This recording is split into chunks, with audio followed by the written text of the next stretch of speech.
You'll never belong to this family unless you understand your place." Vivian's voice dripped with poison, the inked contract gleaming beneath the chandelier.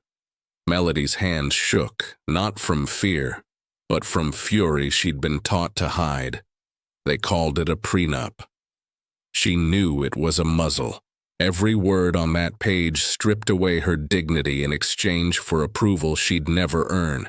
And yet, when she refused to sign, the entire house learned what real power looked like. When her father walked in. "Stay with us, because what began as intimidation ends in protection." Where in the world are you watching from tonight? Drop your city in the comments. Have you ever watched someone try to break your child's spirit and stepped in, not just to defend them, but to remind the world what real power looks like? Let us know in the comments below. Don't forget to like this video, subscribe to Black Stories Untold with love, and ring that notification bell for more heartwarming stories that celebrate strength. The silk of her wedding gown whispered against the marble floor as Melody Wilson stood motionless before the gilded mirror. Her reflection looked calm, almost regal, but her hands trembled beneath the bouquet of white orchids. The air inside the Robinson estate was cold, too polished to feel human. Beneath the chandelier's glow, she could almost hear the judgment in the walls themselves. Somewhere downstairs, laughter and champagne glasses filled the silence, a celebration waiting for a ceremony that suddenly felt like a trap. Vivian Robinson entered without knocking, her heels clicking sharply against the floor. Her presence drained the room of warmth. The older woman moved with the grace of someone accustomed to power and obedience. In her manicured hand was a thick folder bound in leather. She placed it on the vanity with deliberate care, as though laying out evidence in a courtroom.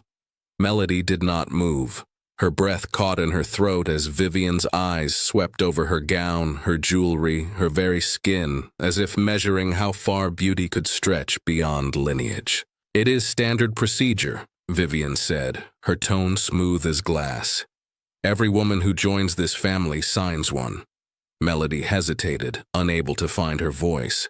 Vivian opened the folder and turned it toward her, revealing a contract thick with clauses that sliced through the page like blades. The words blurred together, words that spoke of separation, forfeiture, and silence. If the marriage ended, Melody would leave with nothing. If Waylon ever died, she would receive nothing. Even her future children were bound by its language. Vivian slid a fountain pen toward her, its silver tip gleaming under the chandelier. The room felt smaller, suffocating. Outside the window, the estate gardens shimmered beneath the sun, too beautiful for the cruelty taking place inside. Melody tried to swallow the lump rising in her throat. She thought of Waylon waiting downstairs, the man who looked at her like she was the center of every room. She thought of how he had promised that his family would learn to love her. Vivian's voice broke through her thoughts, quiet but sharp. "Sign it, or there will be no wedding." The sound of it was final, like a door closing. Melody's vision swam as she looked down at the pen. The scent of roses mixed with the faint ink of the contract, turning the air thick and dizzying. Somewhere inside her chest, her heart pounded with both fear and anger. Grace, her maid of honor, touched her shoulder softly. "Wait for your father," she whispered. "He would never let you face this alone." But Benjamin Wilson was not there. He was supposed to walk her down the aisle, to stand beside her, yet the clock ticked past the hour. She imagined him caught in traffic, unaware that his daughter's future was being bartered away by people who spoke of heritage and reputation as though love were a threat to be contained. The pen rested between her fingers, heavier than gold. If she signed, she would protect Waylon from humiliation. If she refused, she might lose him. The ink waited like a verdict. Vivian folded her arms, her smile polite and cold, a queen awaiting surrender. Melody's pulse echoed in her ears. She lifted the pen, but her hand would not move. In that moment, she realized this was not a test of love, but of self-worth. She set the pen down carefully and looked Vivian in the eye, silent but unyielding, as footsteps echoed from the corridor below. Someone was coming, and the air shifted, as if the house itself was holding its breath. Vivian moved closer, her perfume filling the room like smoke from a slow fire. Every word that left her mouth was polished to perfection, each syllable carrying the weight of lineage and control.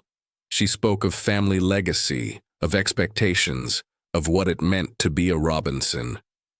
Beneath her calm tone was a cruelty refined by years of social superiority.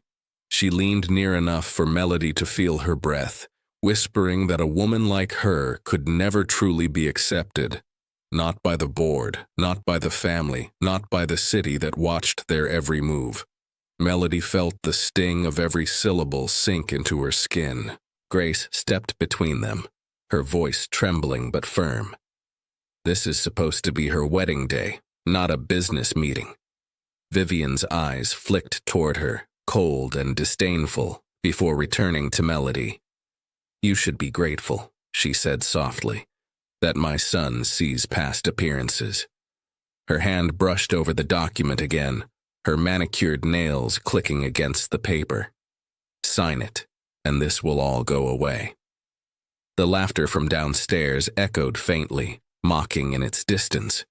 Melody's pulse drummed in her ears. Every breath felt heavier, every thought tangled between love and fear. She imagined Waylon's smile, the way he looked at her with gentleness that disarmed her defenses. He loved her for who she was, not for what she could offer. Yet now, the woman who had raised him stood before her, asking her to prove that love by surrendering everything that made her whole. The pen waited, a weapon disguised in elegance. In the corridor, the low hum of conversation shifted. A bridesmaid's whisper slipped through the door, faint but sharp enough to cut through the tension. "They say she doesn't belong here. They say the mother is ending it." Melody's chest tightened. She thought of the guests gathered in their finery, sipping champagne, waiting for the music to start. She thought of cameras, flashing lights, headlines, the black bride and the billion-dollar scandal. Vivian's voice softened again, almost kind. "If you truly love my son, you will protect him from the shame this would bring." Her tone was honeyed, but Melody heard the venom underneath. She stepped back, feeling as though the walls were closing in. Grace caught her arm, whispering that her father would never let this stand. But the silence between them grew heavy with doubt. Benjamin Wilson was late. Maybe he had changed his mind about coming. Maybe he had realized this union would only bring trouble. Melody's vision blurred. Her hand hovered above the line, shaking. The ink glistened like a trap waiting to be sprung.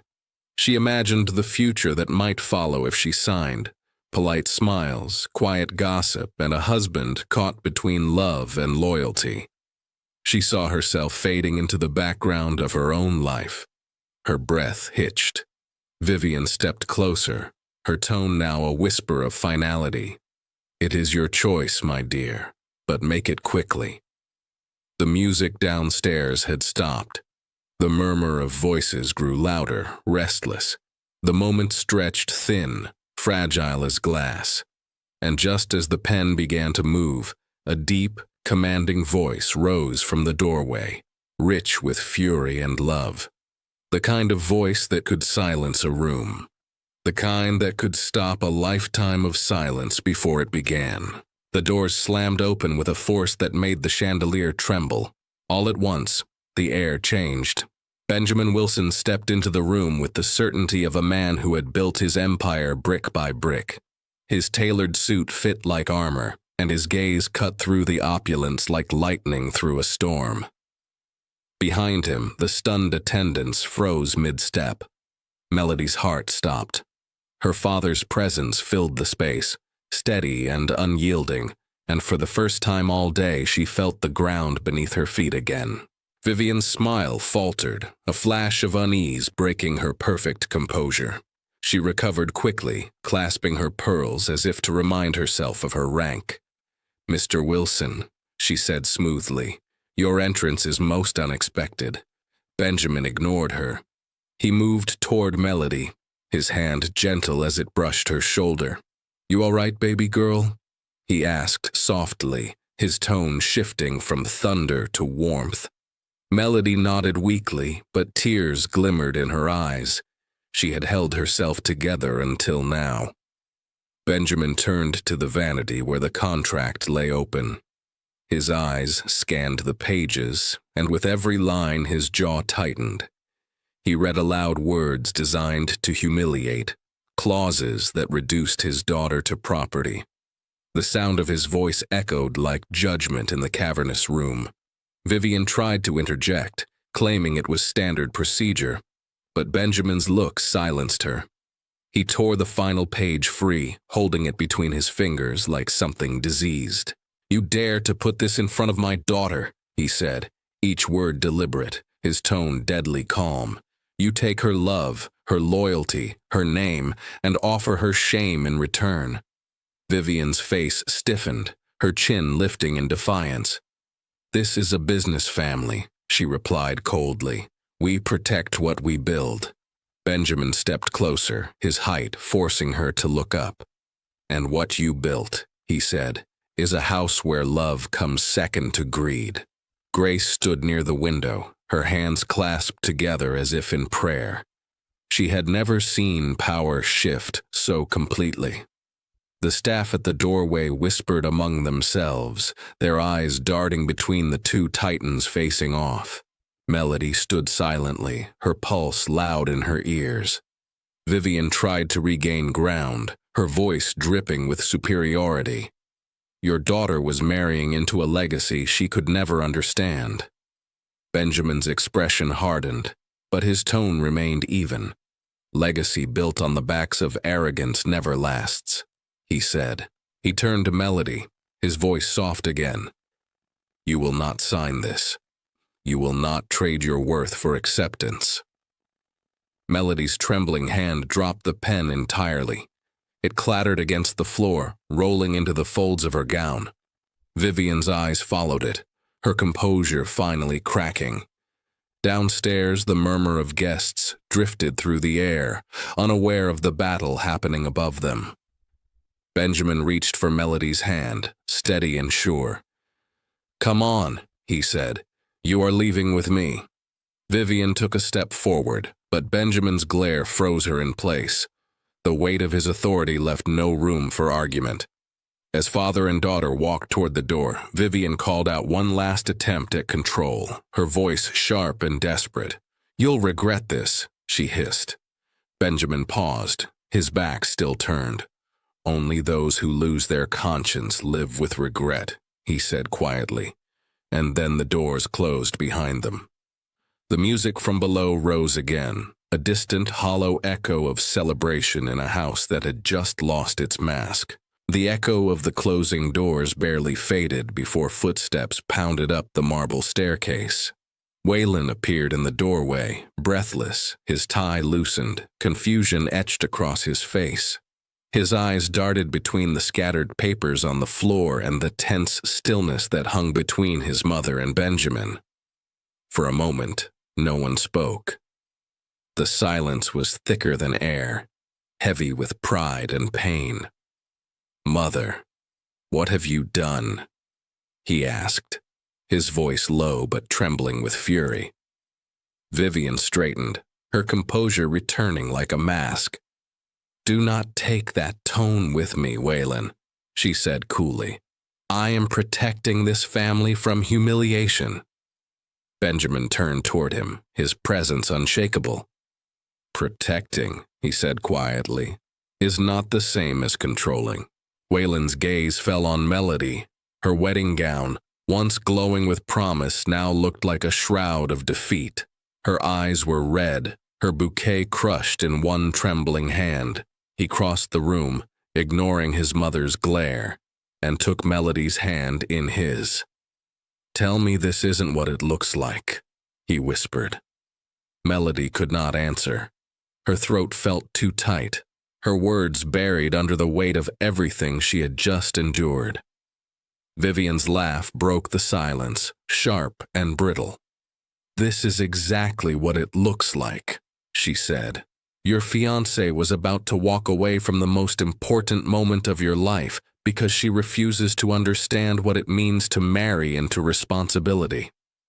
Benjamin stepped closer, his voice controlled but fierce. "Responsibility," he said, "does not mean asking a woman to surrender her dignity." Waylon's heart pounded as he looked between them, realizing that the two people he loved most stood on opposite sides of a chasm he could no longer bridge. All his life, he had been trained to obey, to preserve the family image at any cost. But now that image was staring him down, cold and lifeless, while the woman who loved him stood trembling before him, ready to leave everything behind. Vivian's voice softened, dangerously so. "Waylon, darling, think carefully. This is not the time to make emotional decisions. You are a Robinson. You have a legacy to uphold." He closed his eyes briefly, remembering the first time he met Melody. How she had laughed without fear, how her kindness made him want to be a better man. When he opened them again, his decision was already made. If she walks out, I walk with her. The words cut through the air like a bell ringing in a cathedral.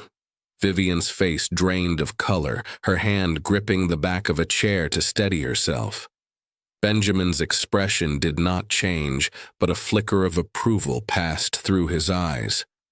Melody's breath caught as she looked up at Waylon, disbelief and hope colliding in her gaze. Vivian tried to speak, but no sound came. Years of command slipped from her like silk unraveling. Waylon turned to Melody and pressed her hand to his chest. "You are the only legacy I want," he said softly. The sound of his voice trembled, not from weakness, but from conviction. Benjamin stepped back, letting them stand together. He knew this was no longer his fight to win.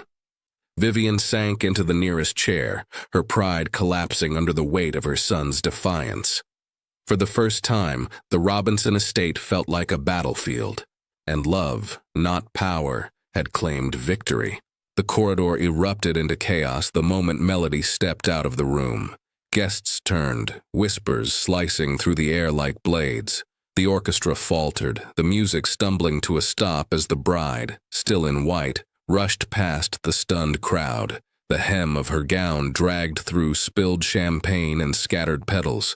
Somewhere behind her, Vivian's voice rose in outrage, but Melody didn't look back. Her breath came in short bursts, panic and freedom clashing inside her chest. Outside, the sky had turned the color of bruised steel. Thunder rolled over the estate grounds, a storm breaking loose as if the heavens themselves disapproved of the spectacle. The first drops of rain hit her bare shoulders, cold and heavy. She tore the veil from her head and flung it into the wind, watching it twist away like a ghost of everything she had tried to become. The world blurred around her, guests pouring out onto the steps, photographers pushing forward, flashes erupting in the downpour. Waylon was only seconds behind her. His tie hung loose, his once perfect suit now soaked through. He called her name, but the storm swallowed his voice. She turned once, their eyes locking for a heartbeat through the chaos. Love still lived there, raw and unguarded, but so did pain. He took a step toward her, only to stop when he saw Benjamin stride through the crowd with purpose. Benjamin's black umbrella cut through the sea of faces like a shield. His coat was already drenched, his expression unyielding. He reached Melody just as a reporter shouted a question about the failed wedding. Without a word, Benjamin put his arm around his daughter's shoulders and guided her toward the waiting limousine. The crowd parted, torn between curiosity and fear of his authority. The car door closed with a soft, final sound that felt louder than thunder. Waylon stopped at the edge of the gravel drive, watching the tail lights fade through the sheets of rain. His breath came unevenly, every instinct screaming to chase after her, but he knew he couldn't. Not now. Not like this. Behind him, Vivian stood at the entrance, her face pale beneath the storm's gray light, the pearls at her throat gleaming like small, cold moons. Inside the car, Melody sat motionless. Her hair clung to her neck, her mascara streaked, her hands trembling in her lap. The silence was unbearable until her father spoke. "You are safe now," he said quietly, his voice softer than she expected. She shook her head, a tear sliding down her cheek. "Safe, maybe," she whispered, "but not whole." Her voice cracked, her heart raw. He didn't deserve this. Benjamin turned his gaze to the window, the city lights reflecting in his eyes. "No, sweetheart," he said, his tone heavy with truth. "You didn't." Outside, the rain kept falling, relentless and pure, washing away the remnants of a day that was never meant to be. Melody leaned her head against the glass, her reflection fractured by droplets of water. In the distance, she could still picture him standing there, alone in the storm, waiting for a future neither of them knew how to rebuild. The storm outside had passed, but the one in the headlines had only begun. Every newspaper, every screen, every gossip feed carried her name, his name, and the story that refused to die. The words, "racist prenup," blazed in bold print, followed by photos of Melody in her gown, eyes red, veil torn, her beauty twisted into scandal. The world dissected her pain like it was entertainment. The Robinson estate became a fortress of denial, public relations teams swarming like flies over a carcass. Vivian's statement arrived 2 days later, polished and cold. She called it a misunderstanding, a private family matter taken out of context. No one believed her. Waylon watched the fallout from his office window, the skyline sharp and gray against the horizon. He had grown up inside this empire, but now it felt like a cage. Every phone call from the board carried the same demand. Distance himself from the incident, issue a statement, protect the family name. But every time he closed his eyes, he saw Melody, standing in the rain, stripped of dignity, her love turned into spectacle. The company's success no longer tasted like victory, it tasted like ash. That evening, he walked into the boardroom filled with polished men in tailored suits and handed over his resignation. The silence that followed was heavier than applause. Across the city, the Wilson mansion sat high above the ocean, its windows glinting against the sunlight. Inside, Melody stood barefoot in her father's private studio, surrounded by blank canvases and the faint scent of turpentine. She hadn't painted since the engagement. Not since she'd started shaping herself to fit someone else's world. Now, the brushes moved again, fierce and desperate. Her hands shook, streaking colors across the canvas, scarlet, cobalt, ivory, black. Each stroke was a memory, each shade a wound. The rhythm of it became her breathing, her therapy, her protest. Benjamin often watched her from the doorway, saying nothing.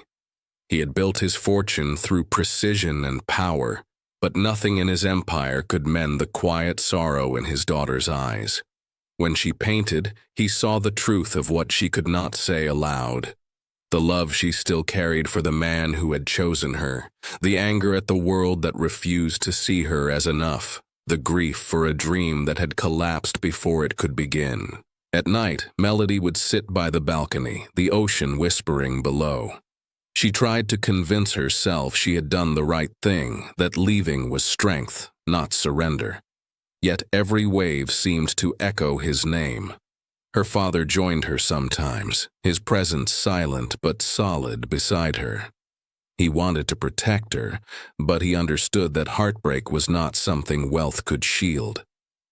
One evening, as the sun bled into the horizon, he placed a hand on her shoulder. "Some battles are won by walking away," he said quietly. She nodded, though the words barely reached her heart. When he left, She returned to her canvas. The final stroke of the brush lingered in the air like a whisper. The painting showed a woman standing in the rain, her face half-shadowed, her veil dissolving into light. It was not a portrait of pain anymore. It was a portrait of survival. The gallery shimmered beneath the soft glow of chandeliers, the kind of elegance money could buy, but sincerity rarely filled. Conversations floated through the air, layered with laughter, fine wine, and the hush of admiration for the paintings displayed on the walls. Melody stood near one of them, her hands clasped in front of her, trying to look composed as guests murmured about the artist who had captured emotion like light trapped in glass. No one knew that each brushstroke on those canvases had come from the wreckage of her heart. The charity auction was one of her father's annual events, meant to raise funds for youth programs across the city. Yet tonight, it felt less like philanthropy and more like exposure. Her art, her healing, was now public, her pain illuminated by applause. She smiled politely at strangers who praised her work, but inside she felt hollow. Then she noticed him. Waylon stood at the far end of the room, half hidden among the guests, his tuxedo slightly unbuttoned, his expression unreadable.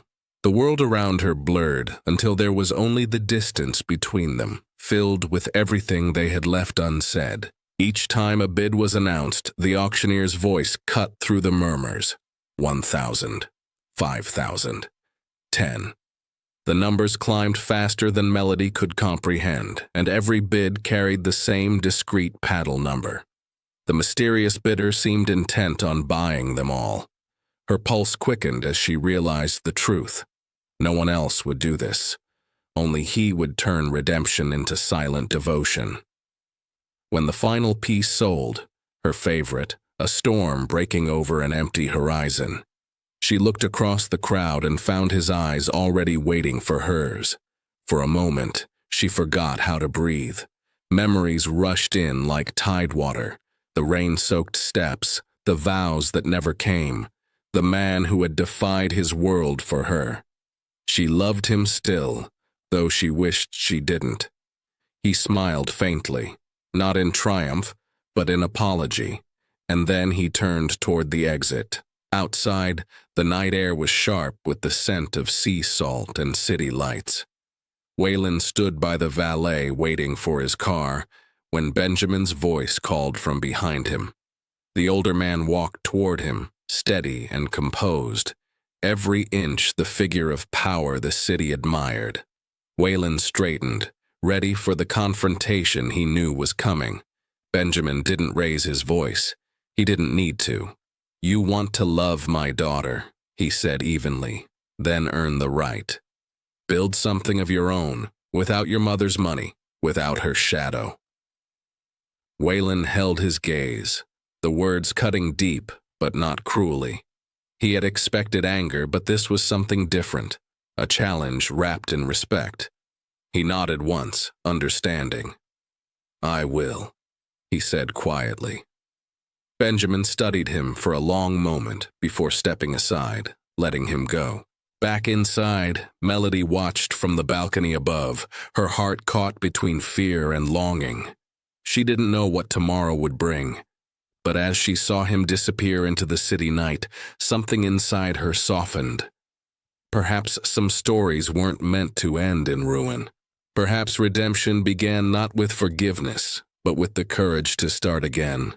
Vivian Robinson sat alone in her office, surrounded by the silence of a kingdom she could no longer control. The glass walls that once framed her empire now reflected only the ghost of her influence. Headlines glared from every screen, investors withdrawing, partners distancing themselves, and op-eds dissecting the scandal that had turned the Robinson name from legacy to liability. Even the staff, who had once hung on her every word, now avoided her gaze, moving like shadows around her. For the first time, Vivian felt the weight of solitude, not the kind she used to enjoy in her power, but the kind that exposed her. Reporters lingered outside the gates, their cameras waiting to catch her fall. Every attempt to control the narrative backfired. The statement she had released, carefully worded by her PR team, was torn apart by the public for its lack of remorse. The world no longer admired her strength. They pitied it. She stared at the portraits lining the wall, her husband's stiff formality, Waylon's childhood smile, and realized how hollow her victories had been.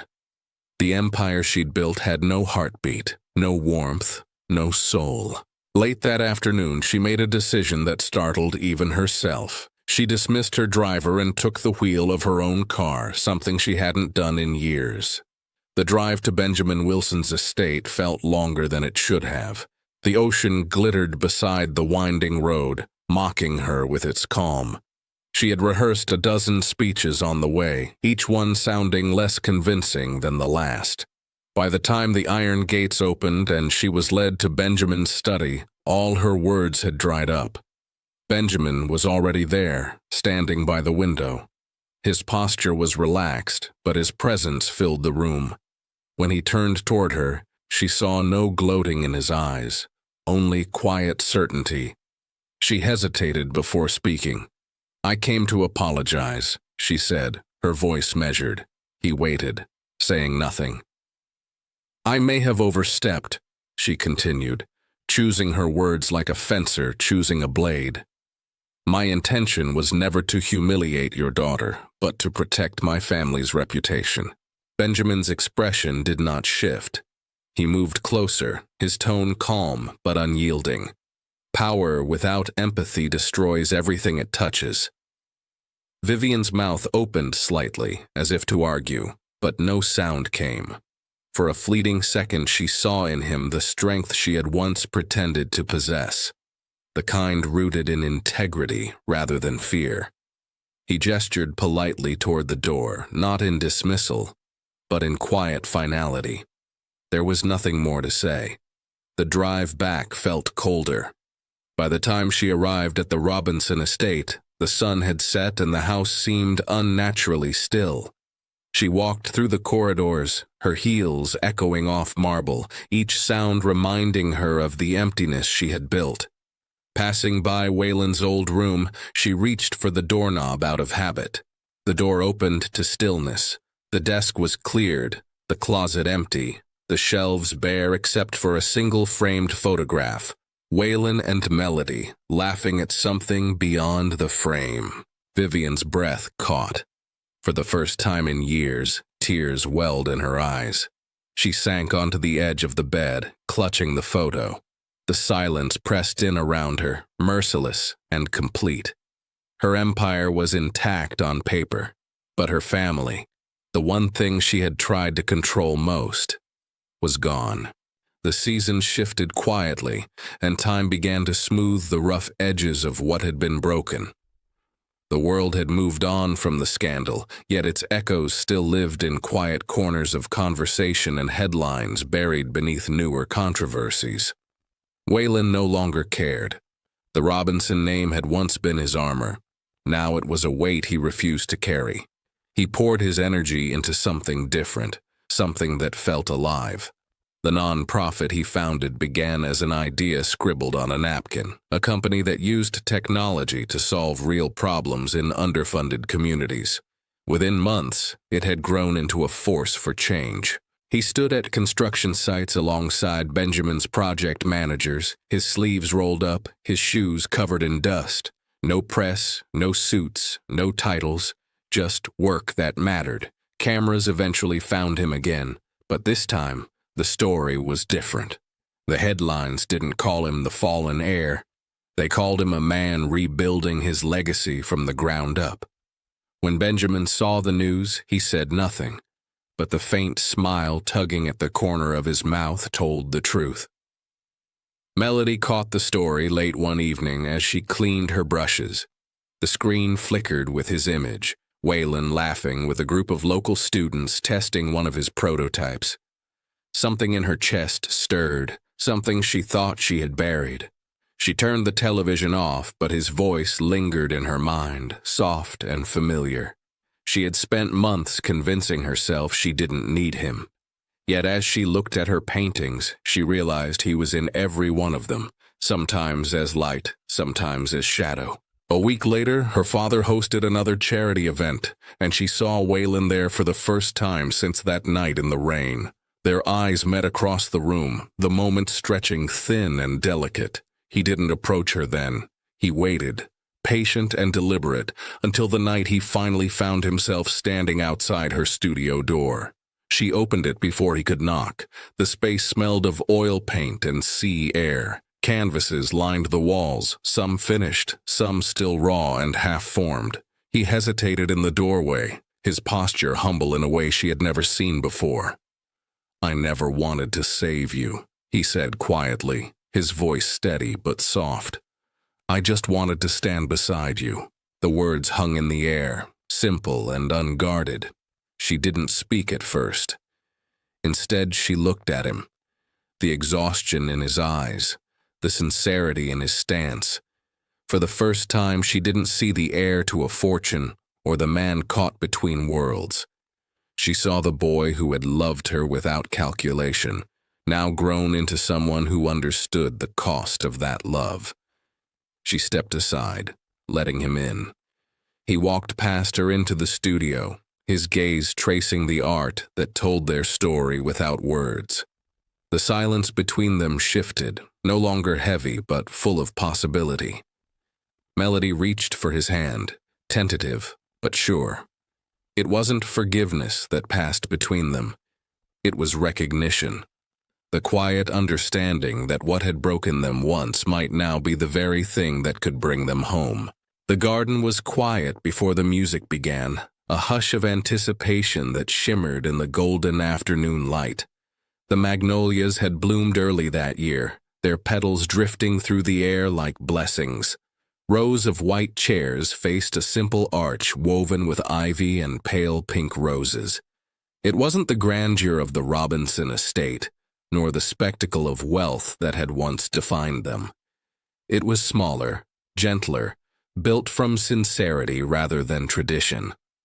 Melody stood at the edge of the aisle, her gown soft and flowing, the kind that moved with the breeze instead of fighting it. The sunlight caught the edge of her veil and turned it to gold. Her heart was steady now, not the trembling rush of a bride afraid to fall apart. She looked toward the end of the path where Waylon waited, his eyes locked on hers, his smile quiet and certain. For the first time, she felt like she was walking toward freedom rather than ceremony. Benjamin took her arm, his presence grounding and proud. "You look like your mother today," he said softly, and she smiled through the tears that threatened to fall. The music swelled, and as they began to walk, the faces blurred around her, friends, artists, colleagues, and the people from Waylon's new foundation. Every person there had witnessed their growth, their breaking, and their return. But one face stood out among them all. Vivian sat near the front, her posture still elegant, but her edges softened. There was no pearl armor this time, only quiet humility. When they reached the altar, Benjamin kissed Melody's forehead and stepped back. Waylon reached for her hands, his touch steady and warm. The world seemed to disappear until there was only them. The officiant began to speak, but the words barely registered.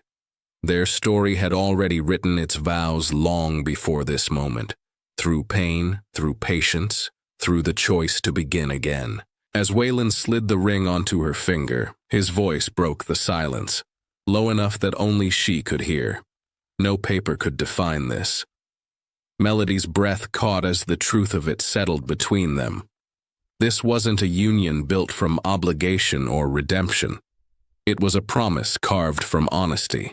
When she slipped his ring on in return, her hands no longer trembled. Applause rose as they kissed, soft at first, and then swelling into something joyous and full. Vivian dabbed at her eyes with a handkerchief, and Benjamin's expression softened as he watched the daughter he had once feared might never trust love again. When Melody turned toward him, he nodded. No words, just pride and peace. Later, as the sun began to set, the garden glowed in shades of amber and rose. Laughter carried through the air, mingling with the scent of magnolias. Melody stepped away from the crowd for a moment, standing beneath the arch now empty of guests. Waylon joined her, his hand finding hers easily. They watched the sky change together, silent and content. She leaned her head against his shoulder, her heart full. Love without respect, she thought, was an illusion.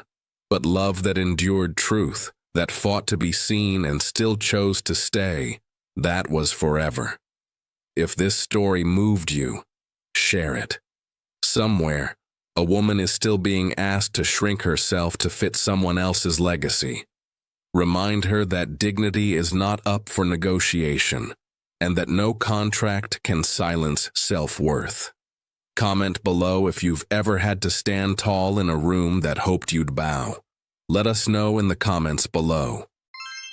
Thanks for watching. If you enjoyed this video, give it a like, drop a comment, and share it with a friend. And don't forget to subscribe to Black Stories Untold for more stories that uncover hidden struggles, celebrate strength, and remind us that every voice matters.